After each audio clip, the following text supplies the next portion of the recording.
So what is cloud computing? Well, compute as a utility, right?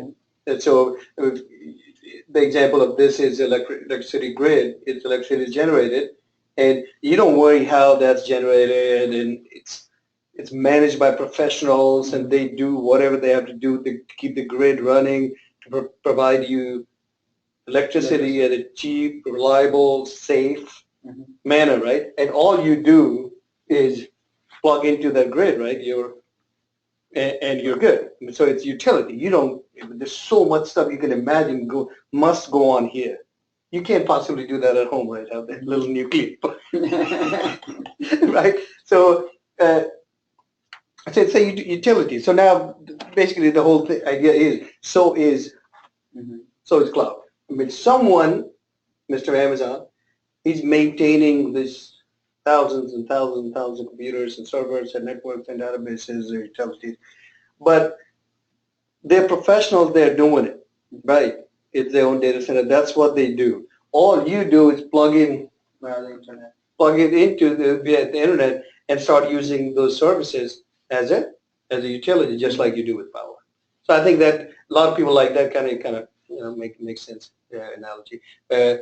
Now I joke about that you cannot have a nuclear power plant in your backyard, but the companies today or traditionally who have their own data centers kind of like that, right? Mm-hmm. Right. I mean, it's everyone has have those because there was no central place, and but that's not differentiates to have that data center to manage all that compute and this and that. That doesn't differentiate if you're a say drug company.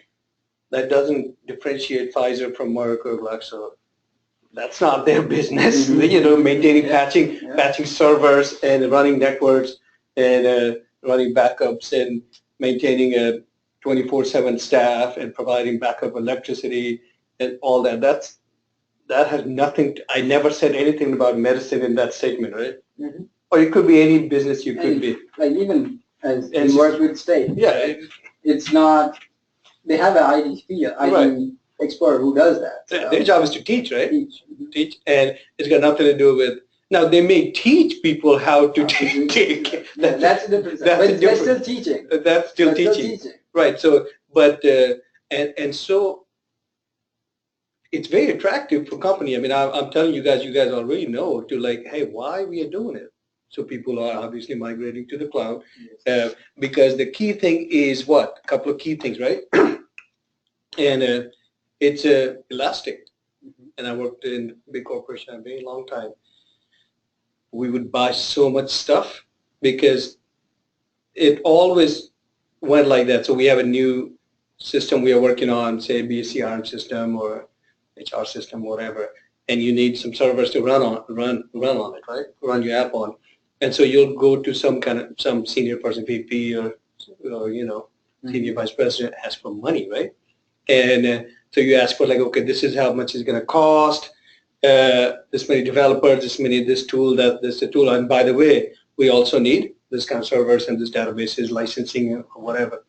Now, do you want to go to that person twice or multiple times? If you start small and you needed more infrastructure, do you want to go to that guy again? Yeah. So what do? What you always give you do as big a thing you could buy, because who wants to go to him or her? And they were like, weren't you guys here last year? Why did you not know how much you need?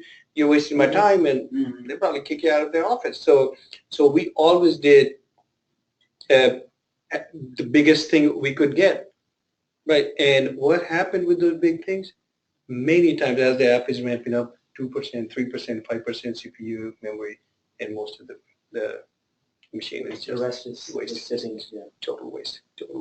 And then but the vendor who's supplying the license, they charge. They got their money for node and be it your Oracle and HP or whatever, Microsoft, they got their money, right? And your machines are, and then you need so many because everyone needed their own machines, and you need so many of that. Virtualization did help with that a little bit. But the thing is that so many capacity would go useless, underutilized, and give it 2 or 3 years. And now the vendors will say you got to renew or every year you got to renew your license. Also hardware. Hardware, like, hey, it's old now. You got new this and that CPU. It's always get upgrades, and you're like, I hardly used. I hardly used what I got, right? And I already had to upgrade, and you're like, and that's how it was done. That's how everyone hated their enterprise, these big vendors. Yet they will negotiate so hard for 3-year, 5-year licensing and upfront and maintenance fees and stuff.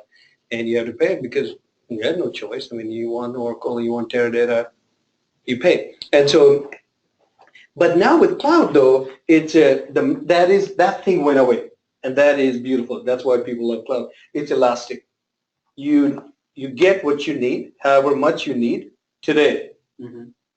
You're not going to scale it up and scale up and scale down as you need, and that's like wow.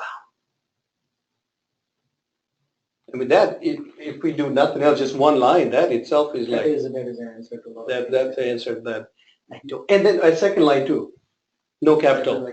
I don't have to buy up front, right? I can pay as I go with AWS. AWS payment is, can you guess how we pay? How you pay? According to the space you use, basically. That's right. You do? And what about compute, like virtual machines? Do you know how you pay? By hour. By hour, nearest hour. So if you have two machines, similar machines going 20 minutes each, basically you add, and then that's just still 1 hour. So and 1 hour, 20 cents or whatever. And, of course it adds up. But that I can ramp up and down, and I don't have to pay upfront money to these, buy these servers and stuff. I mean, that's just got nothing to do with whatever Fidelity or whatever business banks. Everyone bought so much stuff. And then you have to have a vast army of people like us, right, to keep up. Oh, yeah. Maintain and patch and secure. And not only that, we have security guards and stuff. I mean, at the perimeters, cameras, and just backups, generators. Right, so pay as you go and pay only for what you use. I mean, that is huge. And then the thing is that, hey, focus on what you're doing. Focus on what your business is. Your business is banking or medicine or teaching, and don't worry about all that, what we call undifferentiated infrastructure maintenance. That doesn't differentiate NC State from UNC. It's not the quality of student, quality of teaching, quality of the facilities, curriculum. The fact that they have bigger servers, and I don't think that doesn't differentiate, right? So it's undifferentiated and improves time to market. I mean, that I saw myself in my little business. If I have an idea, I'll just spin up the compute, whatever, give it a try, a couple of hours, and shut it down. If I had, so think about small business. I'm not BB&T, I'm not, where would I run if had I been in a situation before? I couldn't have bought, I couldn't afford to, but where would I even keep it? So some co-location people did that, right? Some co-location facilities. But then I need something else, I need software I have to call. I mean, it just wouldn't have worked, right? So small businesses or new businesses, which are, we call born in the cloud. Your Netflix, your Uber, and your this and that, all these new companies, they never had traditional IT infrastructure, right? They were born in the cloud. Right? So they definitely have an advantage in time to market. How fast these companies like Uber and stuff, they innovate probably on a daily basis, and they're changing it so fast. Can you imagine if Uber were a traditional business?